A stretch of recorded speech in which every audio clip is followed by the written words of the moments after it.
It was Friday, August 13, 1965. At 9 in the morning, a lonely elderly gentleman, A.C. Bhaktivedanta Swami, boards a ship at Calcutta port, sailing to New York. The black cargo ship, small and weathered, was anchored at dockside. Sailors curiously saw the elderly saffron-dressed sadhu as he spoke last words to his companion in the taxi and walked with determination towards the boat. He had only a suitcase, an umbrella, and a supply of dry cereal as hand baggage. There was no one on the shore to bid him goodbye, no friends, no supporters, no disciple. He was going to America to preach Krishna Bhakti, which had been known only in India. What follows is a remarkable tale of faith and determination beyond anyone's expectation. He carried with him 40 rupees. He had no institutional backing, no support awaited him.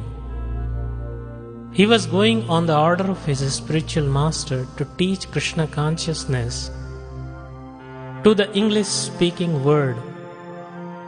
He was carrying the almost forgotten spiritual culture of Vedic India to plant it in the heart of America's cultural turmoil of 1960s. But such a voyage was not an easy one for someone aged 69. The ensuing journey presented considerable hardships. On board the ship, Srila Prabhupada wrote of seasickness, dizziness, vomiting, heavy rains in Bay of Bengal. On the 13th day of the voyage, during the passage through the Arabian Sea, he suffered a massive heart attack. All alone, helpless, and without medical assistance, in his uneasy sleep that night, he had a dream, a vision. Lord Krishna appeared and took charge of the ship, along with his other incarnation. Krishna was smiling at Srila Prabhupada and was pulling the ship all the way to America. After crossing the Mediterranean Sea, the ship came into the Atlantic Ocean, but the ocean became like a placid lake. The captain said that never in his career had he seen such a calm Atlantic crossing. Captain's wife asked Srila Prabhupada to come back with them so that they might have another such sailing. Srila Prabhupada wrote in his diary, "If the Atlantic would have shown its usual face, I would have died, but Lord Krishna has taken charge of the ship." After a total of 38 days, the ship at last arrived at New York, where Srila Prabhupada disembarked onto a lonely Brooklyn pier to begin his mission in the West, not knowing whether to turn left or right. Srila Prabhupada's voyage on the Jaladuta 35 years ago marked the beginning of a spiritual revival, and the 12 years after his arrival in America saw the Hare Krishna movement spread to major cities worldwide.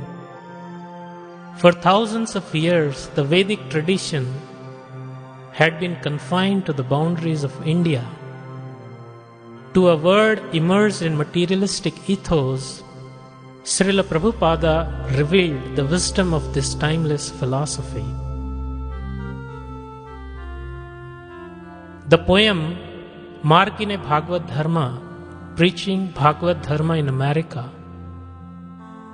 was written after his arrival in Boston at Commonwealth Pier on September 17, 1965.